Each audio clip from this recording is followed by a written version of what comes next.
Melinda here with Get Off My Lawn Please. Please like and subscribe to my channel. Click the little bell and comment below and share my videos. It would be much appreciated. Welcome back to Read from Vickie Wednesday. This is the book Vickie by Mike Sims. Mike Sims is my husband, the author, and he's given me permission to read this book, so there's no copyright issue. Today we're going to talk about, start reading It's All About Cindy. The chapter, that's the title. John catches up with Vickie and they go to her night karate class. He sits down in a row of chairs set aside for spectators. The students and instructors walked out dressed for the evening of training. Vickie is called out by Sensei Sato to lead the students in exercises. John watches attentively, even though it seems somewhat boring to him. Vickie looks over once in a while and smiles at him. He just smiles back as he pans around the room. It has pictures of past martial arts heroes, famous for their contributions in the arts. He sees flags and decorations with Japanese writing as he ponders what it all means. Vickie handles a small group of students, showing them techniques as the other instructors work with more advanced students. After class, everyone starts to leave and Vickie comes out after changing clothes. John walks up as Sato meets them. Vickie: Sensei, this is my boyfriend John. John looks at Vickie and as she stares indirectly at John and back to Sato. Sato extends his hand out. Nice to meet you, John. John: Nice to meet you, sir. Sato: Sato, please, just call me Sato. It is good to meet a close friend of Vickie. Well, I have passed by here a few times, but it's different seeing it from the inside. Does our class interest you? Oh no, I'm no good at this stuff. I will just stick with football and stuff. Well, the concepts here work for anything. It is good to meet you, John. Vickie, see you tomorrow. Vickie bows as Sato leaves. Vickie grabs John's arm and slings her duffel bag around her shoulders. As they leave, John says, You are really good. Vickie: Thank you, John. It was a pretty easy evening. Usually I am training with several advanced students, sometimes Sato himself. He looks like a badass. I could only hope to be half as good as him. He has an understanding of human psychology that would shame most professors. He has a way of tricking your mind and fools your instincts. Well, I won't be messing with him. No. John and Vickie arrive at her dorm room and walk in and laughing at some joke John told. But laughter stops suddenly as Cindy is crying, holding her face. Vickie: Cindy, what is wrong? Vickie looks up and her face is bruised and has a black eye. Vickie: Oh my God, what happened? I was walking from the store and two guys asked me if I wanted a party, Cindy cries. I told them no, and they grabbed me. Cindy cries as John kneels down next to her and Vickie. Vickie, tell me, what did they do? They tried to make me swallow some pill, but I spit it out at the tall one's face. He punched me in the face and everything went dizzy. I started screaming and he slapped me. The other one told me to stop and they should go. They let go of me and I slid down the wall. Vickie: Son of a... John looks over at Vickie as he sees the transformation happening. Vickie: How did you get back? Cindy holds her hand over her mouth and cries as Vickie pulls her hand away. Vickie quietly asks, What happened next? Cindy gulps. I don't know how long I sat there, but I managed to get back up and walk back here. After a few minutes, you guys showed up. Vickie: It's only been a few minutes? Was one of them wearing a leather jacket with a sport logo on it? Cindy: I don't know, yes. The one that hit me. Vickie starts to leave and John asks, Vickie, where are you going? What are you doing? Vickie: Take care of her, John. John: Wait, Vickie, we need to call the police. Vickie goes down the hall. Call them. Vickie approaches the alleyway where she remembered the two suspicious characters stayed at one time and offered her drugs. She is sure they are the same men. As she goes down the dark alley, two men stand up from behind a dumpster. It is the same ones who approached Vickie long ago. One with a leather jacket stands in front of her. Well, what do we have here? Wait, I remember you. You come back to party? Vickie: I came back from my friend you beat the hell out of tonight. The man responds, That bitch spit an expensive gift I gave her. Vickie spits in his face as the man wipes his face off, says, You will pay for that. He begins to throw a punch as Vickie hits him with both fists meeting on both sides of his head near the temples. His eyes roll in a stunned look and he drops to the ground limp. The other puts his hands up. No problem, okay? Vickie walks over fast, grabs him by the shirt, and at that time the police car pulls up with lights on all of them. The police command, everyone stop. The police arrest both men as they take a statement from Vickie. Police officer, you are a lucky lady, young lady. They could have hurt you bad like your friend. Vickie begins to walk away. No, they couldn't. Vickie arrives back at the dorm room and John is waiting for her. Vickie, where is Cindy? John, paramedics took her to the hospital and police have already been here. What did you do? The police arrested the two men. You found them? Yes. I have to ask, did you do anything to them? Vickie looks intently at John. They got off light. Are you okay? I'm fine. Go home. Okay, try to rest, okay? John leaves as Vickie goes to the bathroom, stares at herself in the mirror. The next morning, Vickie gets ready to go to the hospital to check on Cindy. At that moment, a knock on the door sounds out. She opens, and a school campus police officer says, Vickie Newsom? I am Officer Johnson. This is Deputy Sims from the sheriff's office. Vickie motions them in. As they walk in, the sheriff asks, Ma'am, we have a couple questions about last night. Vickie sits down on Cindy's bed as the officers stand. Deputy, you discovered Miss Jones beat up, and then you questioned her on the whereabouts of the two suspects. Then you went looking for these men upon finding them, engaged them in a fight. Is this correct? Vickie looks up at the deputy. I have seen these two men before.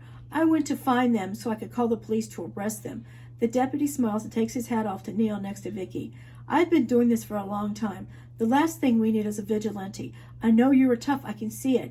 You could have gotten yourself killed, and instead of investigating a battery case, we were working on a homicide right now.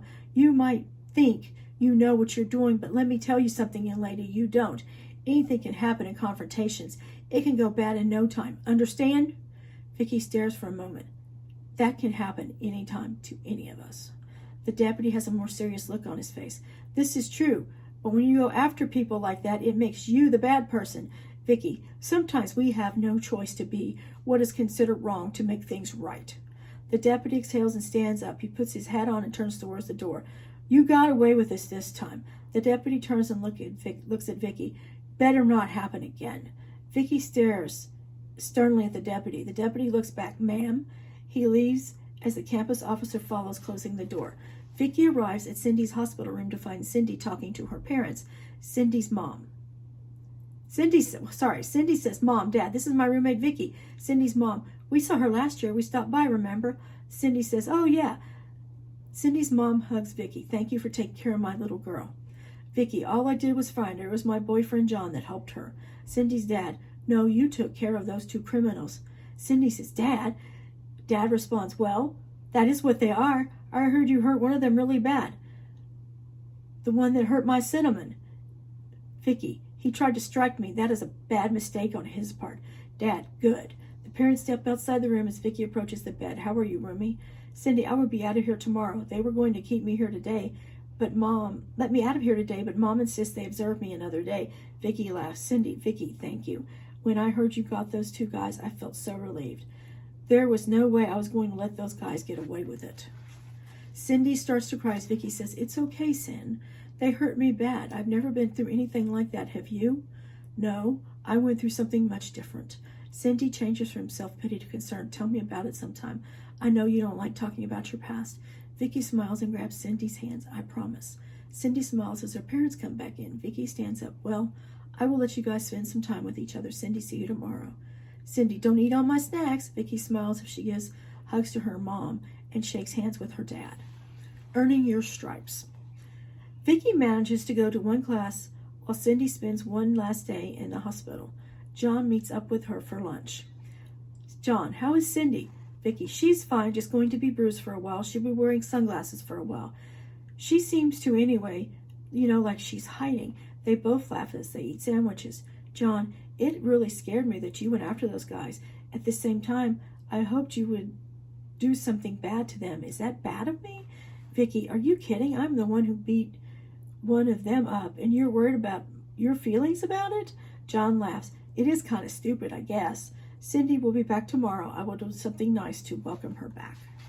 I will help. Thanks, John. They finish lunch, and Vickie attends several afternoon classes, then prepares for her martial arts evening class. During her class, Sato has continually stared at her. This is the evening she stays after with him to study Aikido, after karate is over. As everyone leaves, Sato walks up with a brown paper with something in it. brown paper bag with something in it. Vickie, Sensei, I'm so sorry for what I did. I know you've heard what happened. Sato raises his hand. It is okay. Vickie takes a deep breath.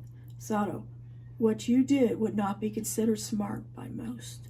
Vickie, I know, but something took over, and I had to get those guys. Sato smiles. In this so-called modern age, we have laws that govern almost every action we do, but the reality of life remains constant. There will always be predators, victims, and protectors. He opens the paper. Laying in it is an old black belt that has embroidered on it a tiger. This is the first belt I ever got. My sensei had it made for me and called me the tiger. I want you to have it. I can't take that. It would be my honor that you wear it. Vickie picks up the belt and looks at it. You are the tiger that protects. No matter where you are and what you become in life, you will always be this. Vickie's eyes become huge as she looks at Sato and bows. Sato bows back. Vickie wakes up as Cindy breaks into the room saying, Oh my God, I love my parents, but I'm so glad they are gone. They had those doctors running every test known to man on me. Vickie laughs. You look good. Cindy stops. Are you kidding? I look like an abused wife. I got you a present. Well, John and I did. Cindy sits down and opens the box to find a whistle. She picks it up. Really, a whistle? In case you get in trouble again. Look under the paper it was on. Cindy lifts the paper, and there's a necklace with a strange amulet with Japanese character. What does this say? It means loosely, I can endure all. Cindy gives Vickie a hug. I love it. Cindy goes back to her bed. Now, you did not eat my snacks, did you? No, your snacks would kill me. But I did get you some cookies on your shelf there. Thank you. When will you be going back to class? I need to give it a few days. I'm seeing a counselor. I'm still shaken up, but will be okay. Can I ask you a question, Vickie? Vickie nods yes. If the police did not show up, what would you have done? Let's put it this way. They would not have been walking well for a long time. Vickie starts to laugh as Cindy joins in. Yeah. No, I thought all this martial stuff, our stuff was obsessive and even dangerous. Sorry. I thought all of this martial arts stuff was obsessive and even dangerous, but now I see how good it is. Cindy, you're right. It isn't obsessive and dangerous. Well, to the wrong people, it is dangerous. Well, thank you for defending me. You're welcome. Well, I guess I better get to my day, starting seeing someone wake up so early. Well, I guess I better get my day started since seeing someone woke me up so early. Sorry, I just had to get out of that place as soon as possible. Vickie arrives that evening to settle in for a quiet evening while Cindy sits eating the cookie she was given. No thanks. Vickie reads a book as Cindy stares at her. Vickie, you have a promise to make good. Vickie flips a page. What is that? Your past. Vickie stops reading, slowly closes the book. Okay. Vickie sits up. My dad was a mean drunk. It seemed he could not control himself unless someone was there to give him parental care. He never touched me, but he used to beat my mom. Cindy, oh my goodness, sorry. I made that comment earlier about an abused woman. Don't worry. Anyway, Mom had to tell me the stories because I was young and I don't remember everything exactly. I guess maybe I blocked some of it. But my dad was hitting my mom and I got his gun and pointed it at him. Cindy covers her mouth and starts to tear up. Vickie, he cleaned up in rehab. He was really good for a while. He was not as bad as before and Mom learned to speak up against him, but he continued to drink. He would just say hurtful things to us, mainly Mom. What got me through was my cousin who was grown. He was almost like a brother to my dad. They were close in age. My cousin had long talks with me and let me look through his telescope. I liked astronomy back then. Cindy, sounds like a nice guy. Vickie, he was. He always seemed to me to be. When I became a teenager, he was always there to help. I spent weeks at a time over his family house when things got bad at home. They always seemed bad. When I was 16, one day my cousin and I were alone and he tried to seduce me. I turned him away, but he later drugged me and raped me. Cindy, oh my God. Vickie chokes a bit. I was pregnant and my mom insisted that Dad should know then. My dad, in an alcoholic rage, called me and my mom, and stormed out of the house with his gun. My cousin was waiting for him and shot my dad dead. When the dust settled, my mom changed. It was like she died too when my dad did. Cindy, what about your kid? Vickie looks up at Cindy and Cindy says, I'm sorry. No, it is okay. Mom made me give up my child for adoption. I felt like an empty shell. Then I had a teacher named Mr. Sanders who helped me deal with it all. When therapists did not work, he reached me. He is the whole reason I'm here today. I'm so sorry, Vickie. I didn't know you went through all that. What happened to your cousin? It was real self-defense, but he got in trouble for other things.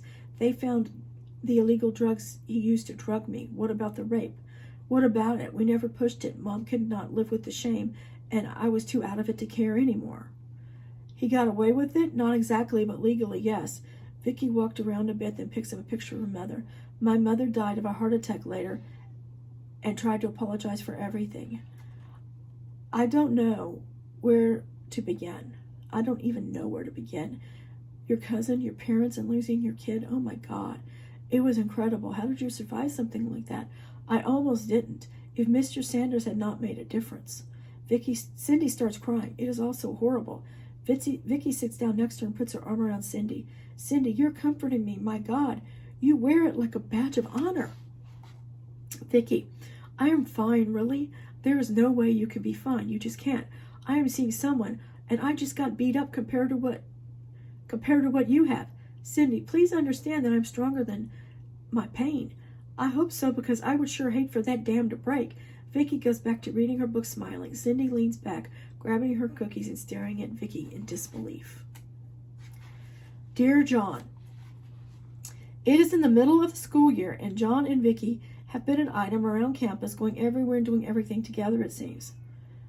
All seems bright in the world. They are walking around the park. Not much is said to each other for a while. John finally breaks the silence. Vickie, do you ever think about getting married someday? Vickie laughs. Are you proposing? John quickly and nervously says, No, not at all. I'm just talking hypothetically. I think about it sometimes. Vickie, well, I have not considered, especially since I am working on college. True, college gives us enough to think about, but after is what I'm talking about. I know I am not a typical guy, but I really like the idea of career, being married, even kids. That is nice. Maybe you were looking for stability, and those concepts are the most perceived stable. John looks at Vickie, maybe. Vickie holds John's hand as John says, I like you, Vickie. I like you a lot. I like you too. You think you would ever feel any more serious about me than like? Vickie is quiet, looking at the ground for a minute, and then stops to face John. Vickie, you are a cool guy, and I like you a lot.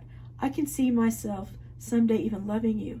You have to understand, John, that I'm not sure what love is anymore. I've been through so much that I'm worried I could not give you or anyone the stability that you're seeking.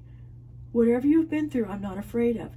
You are one of the most stable people I've ever met. Something is so different about you. It's like your mind is much older than many. It is hard to pin down. I have strong feelings for you. Are you sure it is just not some need you have? Maybe you just replaced your drinking for me. John looks dismayed. I'm in love with you, Vickie. There, I said it. I fell in love with you the first day you were carrying your stuff to your room. Vickie's eyes became wide, looking at John up and down his face. John, I love you, Vickie, and always will. I can't think of another girl I want to be with. John stares at her as Vickie looks confused. Suddenly, she grabs John's head and kisses him passionately. John says, Whoa! I feel almost dizzy. What is that? Does that mean you love me too? Vickie, it might be wrong, but maybe I do. There is something about you, John, that draws me to you. I never thought I would ever feel this way, but I'm with you. I feel protective of you, and at the same time defenseless. John kisses Vickie as they find a park bench and begin to passionately kiss each other. Vickie returns to her room, and Cindy says, Where have you been? Vickie, out with John. Cindy says, You look different. Vickie wipes her mouth. How do you mean? I don't know. Like almost happy. Vickie sits on the bed. John told me he loves me. Oh my God, really? He's a nice guy. What did you tell him? I think I'm in love with him. I'm so happy for you. You deserve it so much. It is not about deserving, but about being practical. I don't have time for a boyfriend. Oh, stop. Let yourself be happy. Is that your prescription, doctor? Listen to a psychologist in the making. Vickie lies down on her bed, staring at the ceiling. Cindy, you could do a lot worse. Vickie, I could do a lot better too. Should I be satisfied in the middle? You're such an optimist, Vickie laughs. A few days later, Vickie goes out with John. They drive around a secluded area and begin to be passionate. After a bit, John holds a ring in front of Vickie. Vickie? What's this, John? John, a promise ring. Vickie pushes his hand with the ring back, saying, John, please don't. I'm sorry, don't be sorry. It's just overwhelming to me. Am I being too pushy? I know. I am being too pushy, I know. I am just so afraid of losing you. This is very honest and I appreciate it. You are not going to lose me. I just feel like that sometimes. Is there something that is making you worried? John gulps. No, not at all. I just love you so much. John looks down at the ring as Vickie looks at the ring and back up at John. She moves his head to her and kisses him. Vickie, relax. John smiles, puts the ring in his pocket. Vickie smiles and they spend the evening kissing and holding each other. Their passion grows as the weeks pass. They decide to go to the carnival. As they ride the rides, Kevin shows up with his date and they all spend the evening together. Kevin's date comes back with 4 beers. She offers the 2 extra to John and Vickie, as Vickie says, none for me, thanks. John grabs one. It has been a long time, but I think I am due. Vickie and Kevin look at John and he responds, just one for old time's sake. They don't argue and the evening continues fine with loads of fun. As Vickie and John are walking back to her dorm, John, what is wrong? Vickie, when did you start drinking again? I just had one tonight because they had extra. I'm not stupid, John. She brought those because you have been drinking and she knew it. This is your roommate and his date. Okay, you got me. I've been drinking casually. Vickie, that is a problem, John. Okay, you win. I quit again. Vickie shakes her head in disgust as she walks away. Vickie. John looks concerned but leaves. Next day, Cindy and Vickie are having lunch when John sits down. Hi, ladies. Cindy, hey, John. How are you? John, I'm good, Cindy. How are you, Vickie? How are you, Vic? Vickie looks at him, John. Cindy looks back and forth at both of them. Are you two fighting? John, I had a beer last night at the carnival and Vickie's not happy about it. Vickie, one, what about all the others? John, I know you have an issue with drinking, but I am who I am. Cindy, I'm going to go now. Vickie, stay, Cindy. John, you know what? Go be John then. John, are you saying we're done? Vickie, can't get anything past you. John gets up. You know, Vickie, never mind. John walks off as Cindy says, really, girl? Vickie, I can't be with a drunk. Cindy looks at Vickie, who is not eating now. You okay, Vickie? Vickie looks up with heavy eyes. Yes, I'm fine. Come on, you. Me. Girls' night out. No martial arts. No boys, just us girls. Okay. Night hits and Cindy and Vickie go out for a nice dinner. They see a movie and walk around the campus grounds. Vickie, it doesn't scare you around walking at night? Cindy, not while you're with me. You know, I could teach you some good lessons on self-defense. You have before. Yes, but you have to practice it. You have to build the neuromuscular memory so it is almost instinct. How about I just hang around with you more? Vickie grabs her arm. Okay, girlie. They go back to the dorm room and sit on Cindy's bed. Vickie, I had a good time, thank you. Cindy, thank you for protecting me. Vickie smiles as Cindy gives her a kiss on the cheek. Okay, thank you. Cindy leans over to slowly kiss her as Vickie pulls away and stands up. Cindy, I'm sorry. No, it is okay. I didn't know. I'm sorry. I just felt I did not mean anything by it. No, it's okay. Vickie goes into the bathroom and stares at the mirror. She mumbles to herself, what is wrong with me? After a while, Vickie comes out and lays in bed. Cindy is facing away in her bed. Vickie, what? I'm sorry I made a pass at you. That is okay. I did not know you were lesbian. Nobody knows. I don't care, Cindy. I'm just not interested, okay? Cindy turns, okay, but I just feel bad because so many men have taken advantage of you, and here I am at a low point in your life. That's okay. I do not even see an issue. Don't worry about it, okay? I love you, Vickie, and I mean platonically. I love you too, Cindy. You are a good friend. You had me fooled. Your parents know? Mom knows, and she is okay with it. Dad would never understand. Yeah, dads. Cindy looks at Vickie and feels sad for bringing up issues relating to her past. Okay, we're going to stop here. Thank you so much for watching my video. I hope you liked it. Please spread love and kindness wherever you go. Please like, share, comment my page. Have a good one. Thanks. Appreciate each and every one of you. Bye-bye.